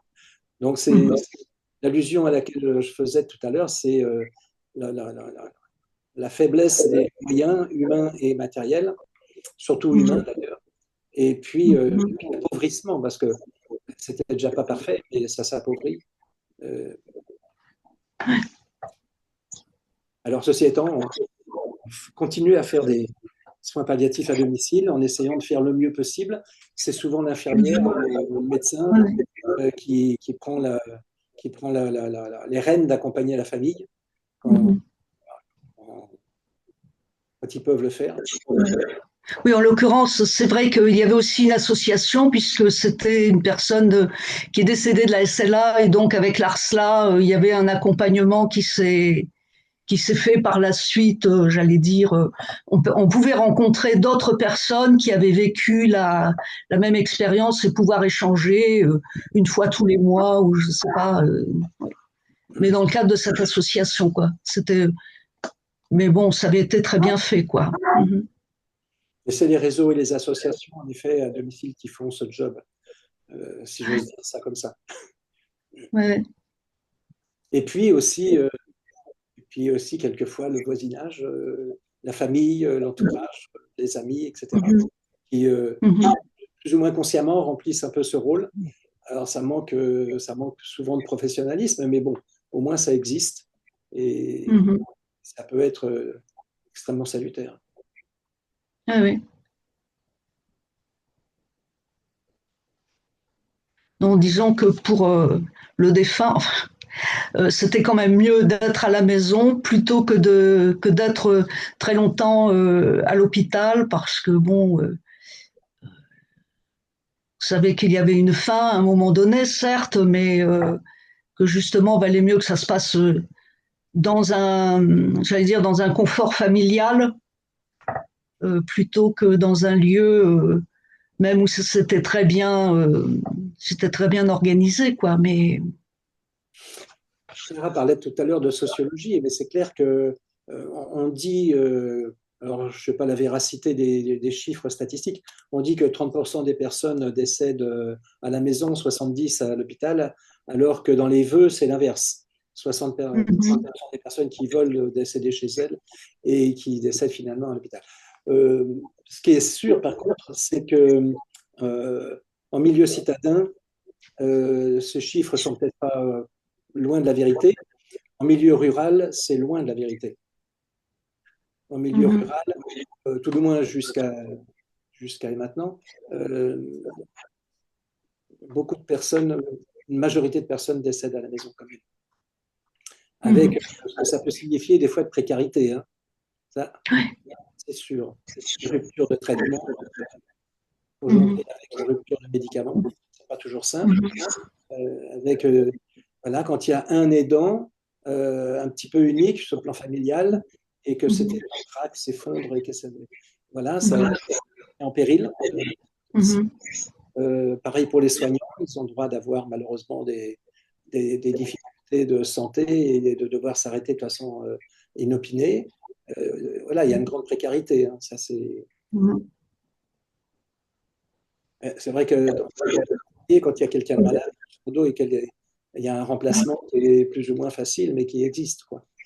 Et voilà, donc le milieu rural, même si le milieu rural aujourd'hui s'urbanise pour provoquer dans les mots, garde quand même un peu cette trace du lieu de la mort. Jusqu'à certaines personnes, moi, je me souviens, qui étaient soignées dans un grand hôpital parisien et l'échéance étant imminente, un accord était établi entre la famille, le patient et puis les soignants du service hospitalier pour un transfert à domicile dans les derniers instants, de manière à ce que la personne décède chez elle. Donc, ça, je l'ai vécu plusieurs fois. Alors, quelquefois, c'est dans l'ambulance. L'essentiel dans ce cas-là, c'est le respect de la volonté, quoi. Ça me rappelle une autre anecdote où j'avais un confrère qui m'avait téléphoné parce qu'il était très contrarié. Un de ses patients qui était très, très gravement malade et dans un état précaire voulait rentrer au pays. C'était la Guadeloupe, son pays. Il me dit, mais tu ne vas pas supporter 8 heures d'avion, c'est pas possible. Je lui dis, bah, écoute, s'il meurt dans l'avion, tant pis. L'essentiel, c'est pour rentrer à la maison, quoi. Pour rentrer à la maison. Après, bien sûr, ça ne va pas être simple hein, sur le plan administratif, etc., etc. Voilà. En pratique, le patient a pu faire son voyage, il est décédé le lendemain chez lui. Donc, il était fou heureux, ce médecin, non pas d'avoir perdu son patient, ce n'est pas la question, mais il était fou heureux d'avoir pu satisfaire cette dernière volonté.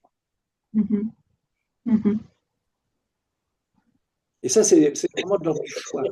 Et c'est du respect du choix. On a parlé du choix ce soir, mais derrière, en filigrane, il y a le respect du choix.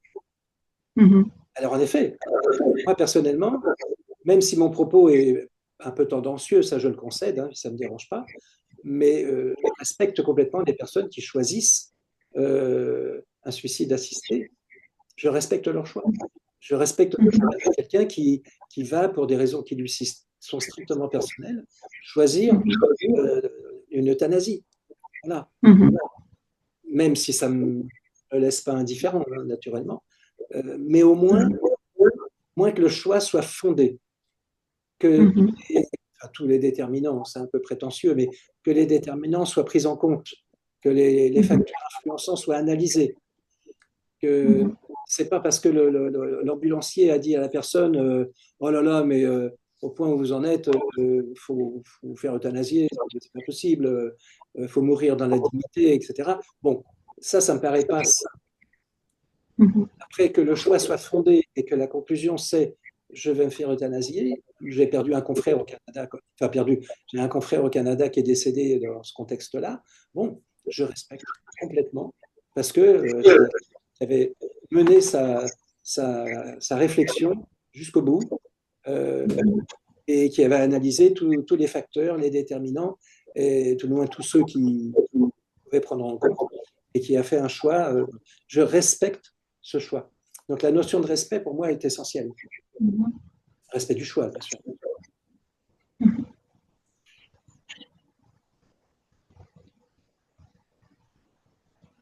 Je voudrais poser une question. Est-ce que tout le monde est capable de faire ses choix? Ah. Voilà une bonne question. Voilà une bonne question. Et cette question, on y est confronté lorsque on discute avec des personnes en leur proposant de rédiger leur directive anticipée. Le plus souvent des personnes qui sont quand même assez loin encore de leur échéance finale, on va dire. Voilà. C'est très difficile. Je ne sais pas si vous l'avez fait, hein, les années d'écrire ces directives anticipées, c'est-à-dire d'écrire ses choix, quoi. Non pas les déterminants du choix, mais ça c'est autre chose, mais de donner le résultat du choix. C'est extrêmement difficile. C'est difficile parce que c'est écrit, et l'écrit, les paroles s'envolent, mais les écrits restent. Donc c'est très difficile. Et ensuite, c'est difficile de choisir, même si on est déjà malade avec une maladie que l'on sait pas du tout sympathique, quoi, mais qu'on a encore devant soi un peu de chemin, c'est très, très difficile. Donc choisir est un acte d'une très, très grande complexité, d'une très grande difficulté. Et alors, est-ce que c'est plus accessible aux personnes qui ont fait des études? Ça, alors, je ne suis pas du tout convaincu de ça, mais vraiment pas du tout. Pas du tout. Je pense que le choix, il est ontologique, il est lié à la personne, il n'est pas lié aux connaissances et au savoir et aux formations qu'on a pu faire. Je me rappelle un père blanc que j'avais suivi jusqu'au terme de sa vie. Et à un moment donné, je me suis dit, mais mince, j'ai toujours pas vu le curé venir le voir. Et donc, je me suis dit, est-ce que vous souhaitez que j'appelle le père Ferdinand? Et j'ai vu son visage se transformer, ses yeux s'exorbiter, et me dire, ça suffit, ces conneries-là. Il y avait 60 ans de père blanc, africain. Je suis tombé de ma chaise du haut de mes 35 ans, j'étais bouleversé, quoi. Je ne comprenais plus rien au film. Je comprenais. Je suis allé voir Père Ferdinand pour lui demander qu'il m'explique, qu'il m'aide, parce que là, pour le coup, j'étais largué, complètement largué. Et il m'a expliqué, le Père Ferdinand, il m'a dit, c'est normal, le doute trahit. Et la notion de doute, à 35 ans, c'est difficile, quoi. Derrière ma question, c'est y aurait-il moyen de préparer les personnes à construire ces choix? Alors, j'aurais tendance à dire que c'est un peu le rôle des soignants, surtout du médecin de famille, ça n'existe plus. Donc, voilà. Donc, si j'ose dire, à l'époque où nous étions enfants, un peu tous autant que nous sommes, quand on avait besoin de se confier ou de s'interroger sur un doute quelconque, on allait voir le représentant religieux auquel on était. Souvent, c'était le curé. Et puis, le curé s'est effacé, et donc on est venu voir le médecin de famille, qui était un confident, comme dirait Sénèque, qui était souvent un ami. Et c'est lui souvent qui accueillait ces questionnements, ces interrogations, voilà. À l'époque, on avait sûrement plus le temps qu'aujourd'hui pour faire cet accueil et puis cette écoute. Aujourd'hui, il n'y a plus rien. Aujourd'hui, il n'y a plus rien. On est face à sa problématique, un peu seul devant son écran. Et derrière l'écran, on a Google, on a l'intelligence artificielle, c'est un peu la même chose. On a les réseaux sociaux, on a des facteurs influents extrêmement puissants et qui vous font penser un petit peu ce que vous avez à penser et pas forcément ce que vous pensez. Alors, c'est une analyse qui n'implique que moi, ça, hein, c'est strictement personnel. Mais ça n'empêche que. Voilà. Après, la disparition du curé et la disparition du médecin, ça, c'est pas que moi, malheureusement, c'est une réalité concrète. Alors, je ne sais pas si j'ai répondu. Et dans ce contexte-là, l'aide à mourir ne risque-t-elle pas d'être un palliatif, justement, aux soins palliatifs? C'est-à-dire que, apparemment, au Québec, il me semble que l'aide à mourir a beaucoup de succès. Euh, est-ce qu'il y a une réalité derrière cela? Ça, si j'ose dire, c'est une vraie réalité. Au Canada, mais le Québec est canadien, au Canada, la loi, je n'ai plus la date, mais elle est relativement récente, mais ils ont avancé 10 fois plus vite que les Belges, dans la mesure où aujourd'hui, peut être euthanasié, et pas suicide assisté, peut être euthanasié, je ne dirais pas toute personne qui le demande, mais presque. Et ça va jusqu'à l'enfant. En Belgique, on peut euthanasier un enfant, un mineur. Au Canada, on peut euthanasier un mineur. On peut euthanasier un handicapé. On peut euthanasier une personne qui est complètement déficiente intellectuelle. Qui en fait la demande? Probablement pas la personne elle-même. Elle ne peut plus parler, si elle n'a plus de cognition, c'est pas elle qui va dire euthanasiez-moi. Donc la question qui se pose derrière cette ouverture, c'est une ouverture gigantesque qui existe au Canada. C'est vraiment, comme on dit de façon vulgaire et populaire, open bar. C'est à un moment donné, qui est-ce qui choisit? Est-ce que c'est la personne qui choisit pour elle, ce qui est déjà pas facile, ou est-ce que c'est une tierce personne qui choisit pour elle? Et là, la question, elle se pose de façon extrêmement crue. C'est vrai que, sans être trivial, en termes de gestion de moyens, ça coûtera moins cher de faire une euthanasie que de payer une journée de soins palliatifs. Alors c'est trivial, mais on ne peut pas s'enlever ça de la tête quand même. Et une journée de soins palliatifs, ça ne veut rien dire. Dans les unités de soins palliatifs, les personnes peuvent y rester 24 ou 48 heures, mais quelquefois, elles y restent 15 jours, elles rentrent à la maison, elles reviennent 15 jours, et il y a 2-3 voyages qui se passent comme ça. Donc, 3 fois 15 jours, ça fait une somme d'argent qui est importante. On parlait de l'économie, on ne peut pas dire c'est moche, il ne faut pas parler. Malheureusement, l'économie, c'est la Sécu qui paye tout. C'est sûr que voilà,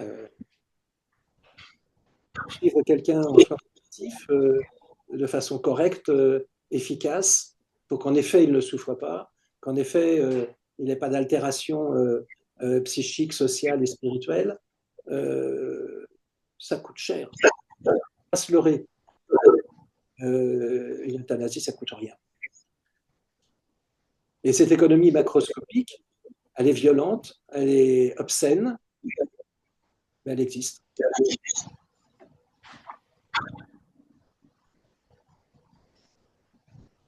Alors après, loin de moi l'idée que c'est le moteur de la réflexion à la Chambre des députés. Hein. C'est pas ça du tout que je veux dire. Hein. Moi, je l'espère, mais je pense quand même sincèrement. C'est pas là le moteur. Et on ne peut pas enlever ce facteur influent. On ne peut pas l'enlever.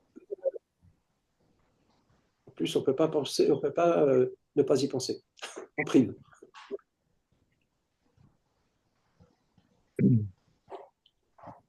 Et si vous me permettez d'intervenir peut-être sur un angle un peu différent là. Je crois il y a un sociologue, je pense que c'est Philippe Ariès, je ne suis pas sûr du nom, qui a étudié la manière dont on se comportait vis-à-vis de la mort à différentes étapes, à différentes époques. Et lui, notamment au Moyen Âge, tout était centré sur la rencontre prévue avec Dieu ou la rencontre prévue avec la mort, considérée comme une monstruosité. Et puis, disons, beaucoup plus récemment, il y a cette différence d'attitude fondamentale, mais qui repose sur une chose identique, c'est qu'en Angleterre, on fait comme si on n'en parlait pas. On ne peut pas, même lors d'un enterrement, on ne parle pas de la mort ou on en parle le moins possible. Alors qu'aux États-Unis, par exemple, on met le mort en valeur, on le maquille, on le rend vivant. Et donc, dans les deux cas qui sont tout à fait opposés, il s'agit quand même d'une fuite de la réalité de la mort. Donc, je pense que ce serait très important de quitter cette attitude de fuite. Je pense que la mort d'autrui est plus difficile à supporter que la sienne propre. Et je parle maintenant de la mienne, enfin de la nôtre en tant que notre mort à nous. Et dans ce cas-là, je pense qu'il est très important que nous apprenions à y penser et à la préparer. Or, on nous dit tout le temps, ce sont des pensées malsaines. Hein. Je pense que vous êtes d'accord avec ça. Ça fait partie de l'accomplissement de la vie en quelque sorte. Donc, il faut que nous nous l'approprions comme un avenir relativement proche. Tout à fait. sûr que la mort, elle est de plus en plus occultée au quotidien. Il n'existe plus de convoi dans une ville avec le mort devant et les gens à pied derrière. C'est fini, ça n'existe. Même dans les campagnes, c'est extrêmement rare. Donc la mort est occultée, c'est clair. Et c'est le reflet de la fuite face à la notion de mort. La mort dérange, hein, c'est sûr. Dans les programmes d'études des infirmières et des médecins, programmes sur lesquels je me suis penché il y a quelques années, introduire la notion de mort, de réflexion sur le concept de la mort, le sens, etc., tout ce que c'était rejeté. En médecine, les étudiants en deuxième cycle, c'est quoi ce bruit ? Les étudiants en médecine en deuxième cycle ont une formation de 60 heures sur les soins palliatifs. Déjà, 60 heures, c'est pas grassouillet, mais bon, c'est mieux que zéro. Au moins, ils entendent parler un peu de traiter la douleur, etc. Bon. Il n'y a rien sur la mort. On parle de soins palliatifs, mais on ne parle pas de la mort. Alors, ce qui m'a interpellé, c'est que moi, je recevais pendant une période des étudiants de deuxième année de médecine, donc des tout jeunes, des gens qui sortaient du lycée, quoi, grosso modo. C'est un certificat optionnel d'éthique des pratiques. Alors, éthique des pratiques pour des étudiants de deuxième année qui sont que dans la théorie, ça pouvait choquer. Mais c'était extraordinaire parce que je les faisais bosser sur de la littérature, naturellement, sur Anne Philippe, sur sur Socrate, enfin voilà, sur Ivan Illich, bref. Et les gamins, ils étaient pétaradants de réflexion et d'idées, quoi. Ils étaient brillantissimes. Ils me faisaient l'évaluation, c'était un petit mémoire, on va dire, sur une dizaine de pages, mais c'était du biscuit. Et on les retrouvait en troisième cycle, c'est-à-dire après 6 ans de deuxième cycle, comme si le laminoir avait tout écrasé, et on avait affaire à des automates qui ne voulaient plus entendre parler de tout ce qui n'était pas les urgences de la télé, quoi, tout ce qui n'était pas brillant cow-boy. Et donc, tout ce qui était soins palliatifs, c'était sans intérêt. La mort, la mort, ça représente l'échec, donc ça ne me concerne pas, etc., etc. Comme quoi les études, alors, c'est pas pour faire le procès des études de médecine, hein, bien sûr, enfin, comme quoi les études, et sûrement que c'est pas réservé à la médecine, malheureusement, sont des laminoirs qui abîment nos jeunes. Moi, ça m'impressionne. Et c'est pas récent, parce que moi, j'ai une formation d'infirmier dans un établissement qui était tenu par les cornettes, comme on disait, par les religieuses. Et le premier stage, je me rappelle, première journée, je l'ai passé dans le bocal des infirmières. Pas le droit de sortir. Voilà, on discutait, on montrait des dossiers, on parlait des patients, voilà. Mais c'était que dans le théorique. Je n'ai pas vu un patient de la journée.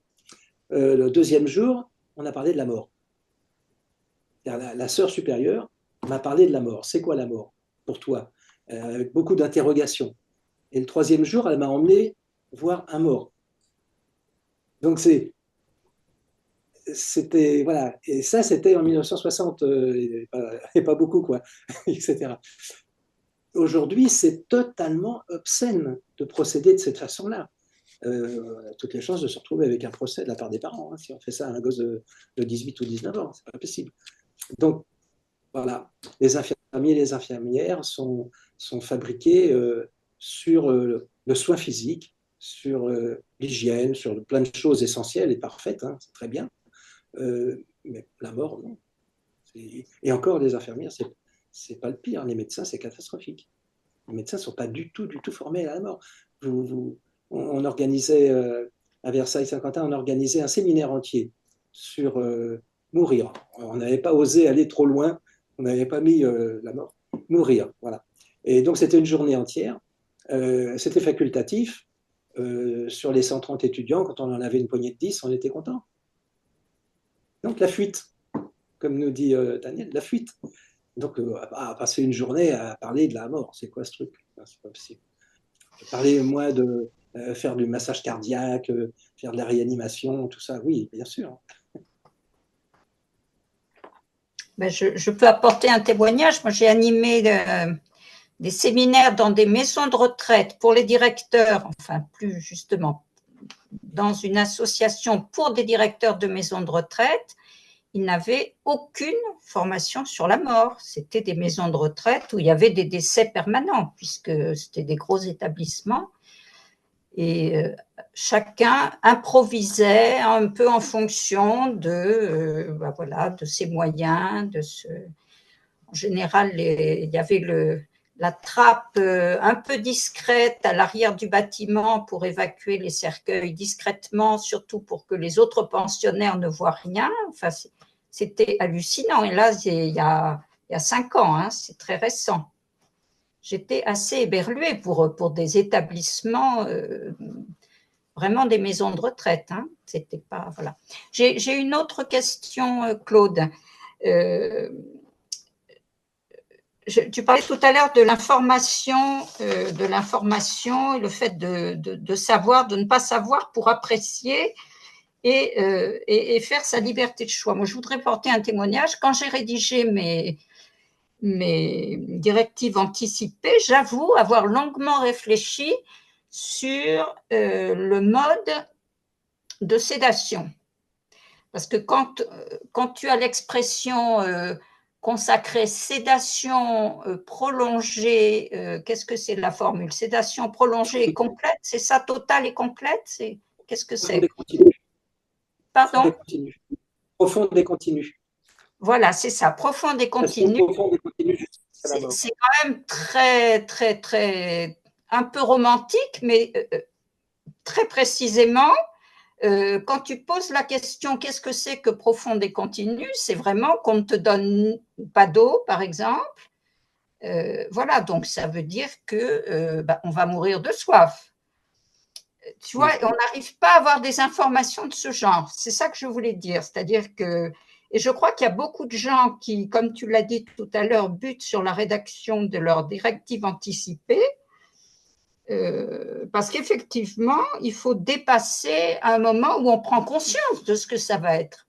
Une chose est de réfléchir comme ça à ce passage, et autre chose est de dire, ben oui, mais qu'est-ce qui va se passer pendant ce passage? Voilà. C'est un information problème, tout à fait précise. C'est un problème majeur d'information. Or, dans une société, l'information est véhiculée principalement par les journalistes, donc par les médias, que ce soit écrit ou télévisé. Et là, sur ce sujet-là, moi, je pense, alors ça aussi, ça n'implique que moi, que les médias ne font pas leur travail. Ils ne remplissent pas le job. C'est-à-dire que la loi de 2005, dite Leonetti, la loi de 2016, dite Claes-Leonetti, c'est la loi de Claes-Leonetti qui a posé en 2016 que les directives anticipées étaient opposables. Tout à fait. Que le médecin est obligé de suivre. Et puis que vous pouvez faire une sédation profonde et continue jusqu'à la mort, dans des conditions très particulières, médicales, etc. Bon. Et ça n'a jamais été expliqué à personne.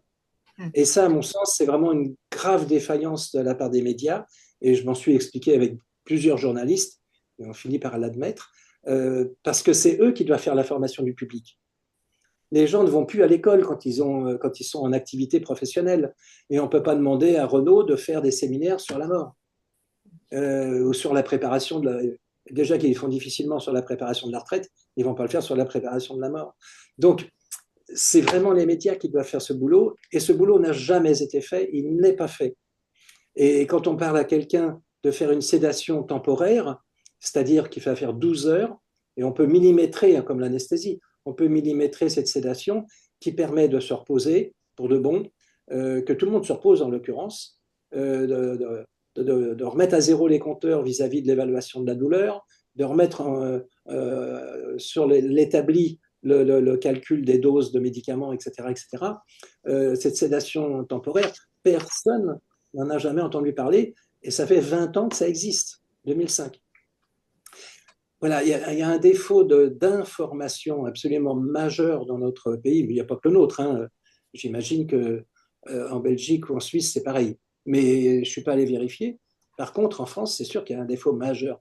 Et du coup, ne sachant pas, et il y a deux discours qui ressortent. Le premier, c'est que ça n'existe pas. Ce que je ne connais pas, c'est que ça n'existe pas.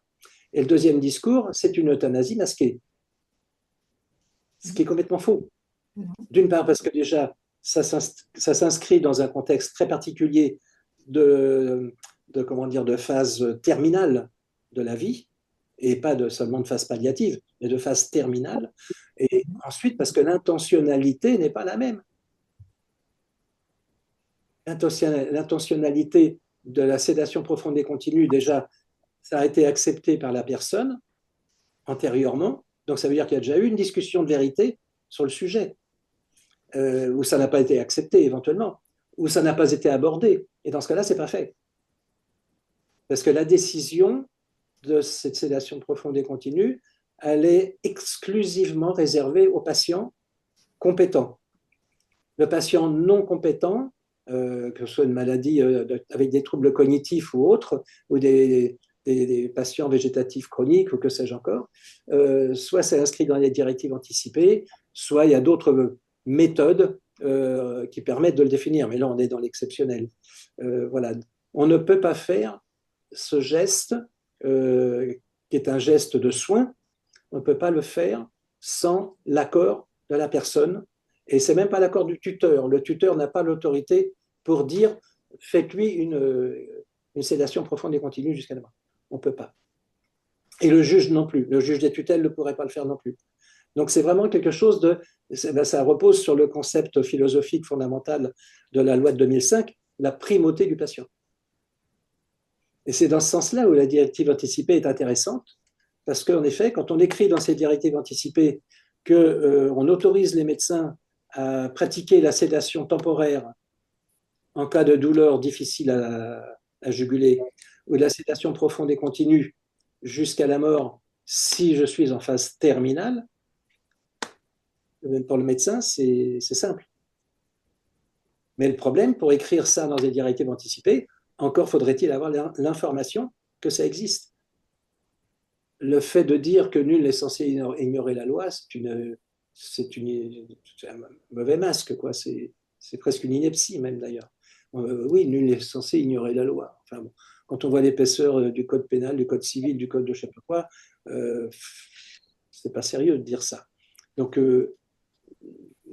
quasiment toutes les personnes à qui je parle de ce sujet ouvrent des yeux comme des coups de courge à chaque fois. Hein.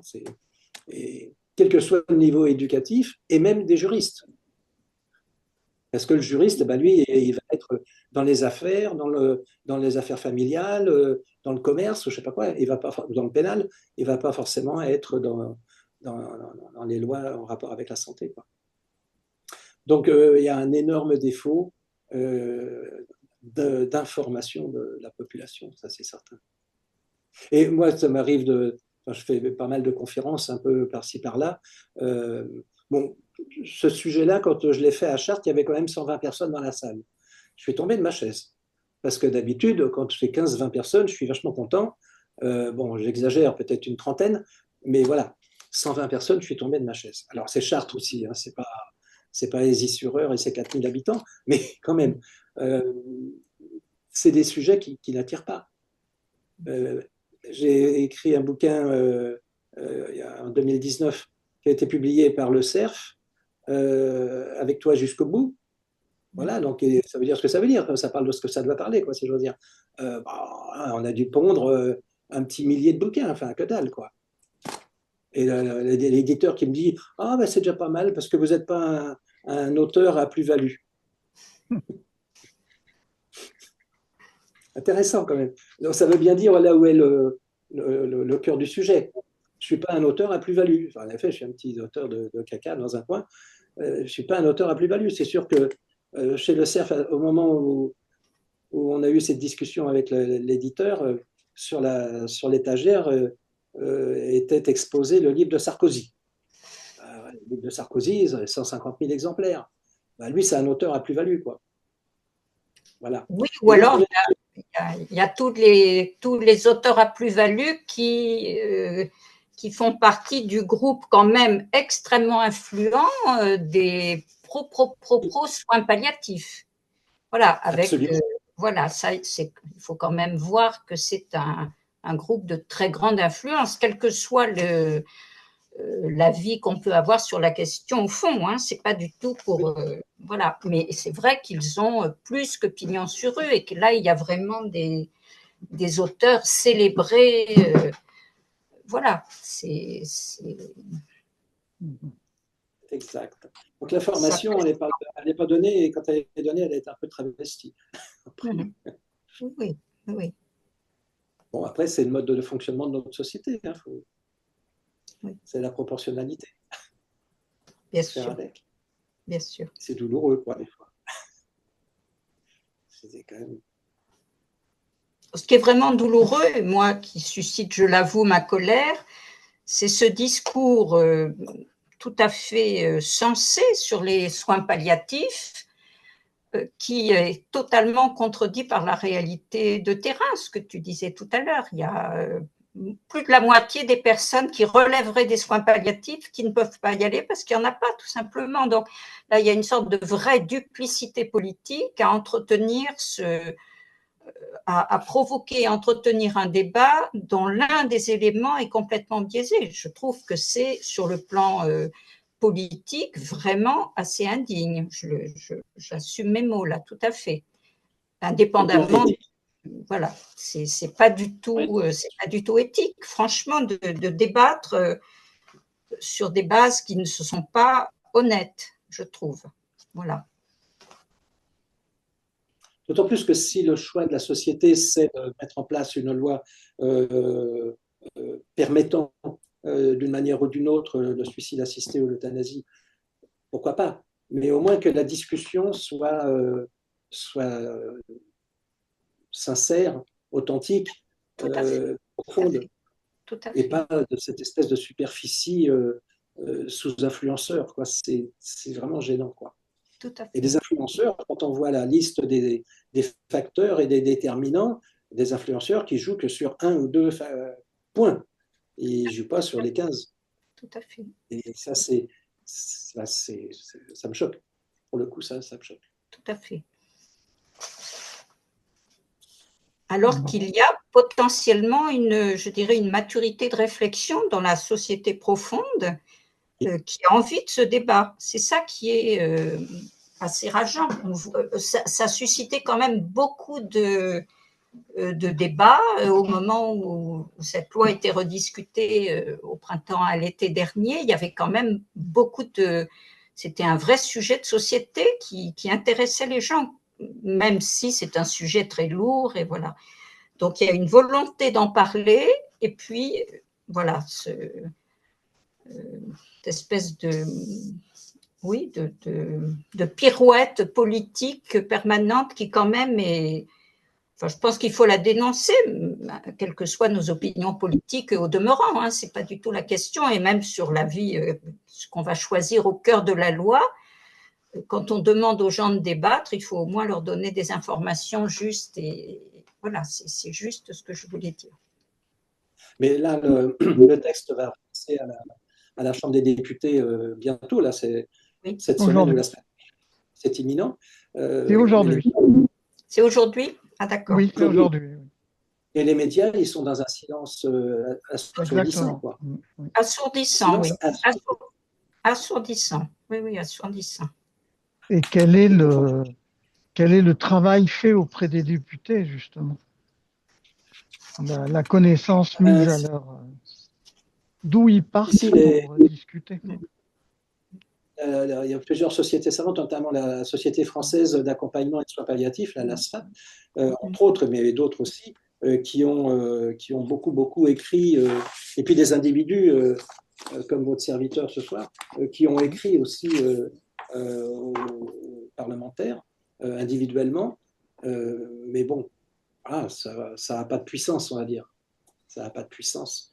Parce que, bon, même la SFAP, qui est une association nationale, qui a maintenant pignon sur rue, etc., qui est connue et tout, mais bon, par rapport aux aux influenceurs politiques, c'est zéro, quoi. C'est zéro. Zéro, je dirais pas zéro, il ne faut pas exagérer, mais c'est très peu, quoi. Très, très peu. Bon.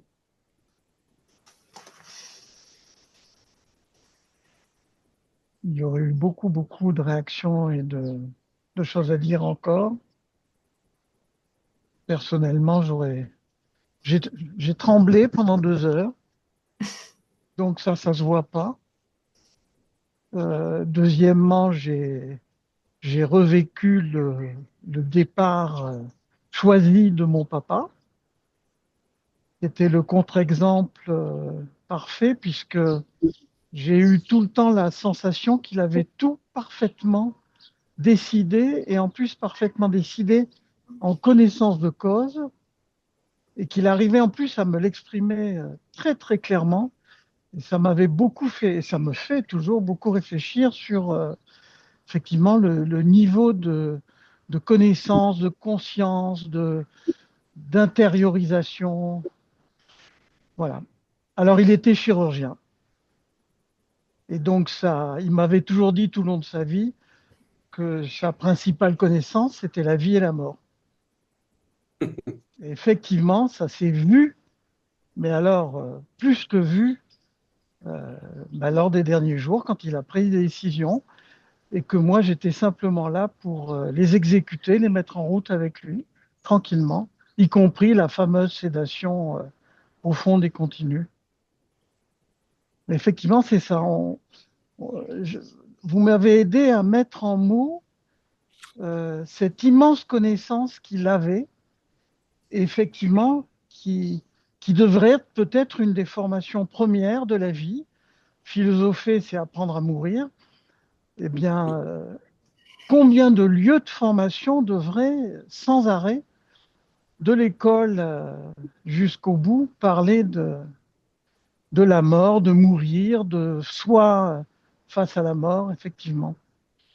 Moi qui étais directeur d'un institut de formation paramédicale, il y avait une phrase que j'aimais dire souvent aux étudiants, c'est « Notre boulot en formation, c'est de vous apprendre à ne pas être des sauveurs ». Je pense que c'est ça aussi, ouais. En tout cas, bon, bravo Claude, bravo pour tout le monde. On est obligé de s'arrêter à un moment donné. C'est comme ce dont on a parlé. Ça s'arrête à un moment donné. Donc, la vidéo sera à disposition. Et puis, toute idée de prolongement du débat, que ce soit en visio, que ce soit sur des groupes d'échange mail, hein, le collège sert à ça. Voilà. En tout cas, merci Claude. Et puis, on recommande les bouquins. Tout à fait. Merci à vous. Et puis, belle Et au revoir. À une prochaine. Je crois que c'est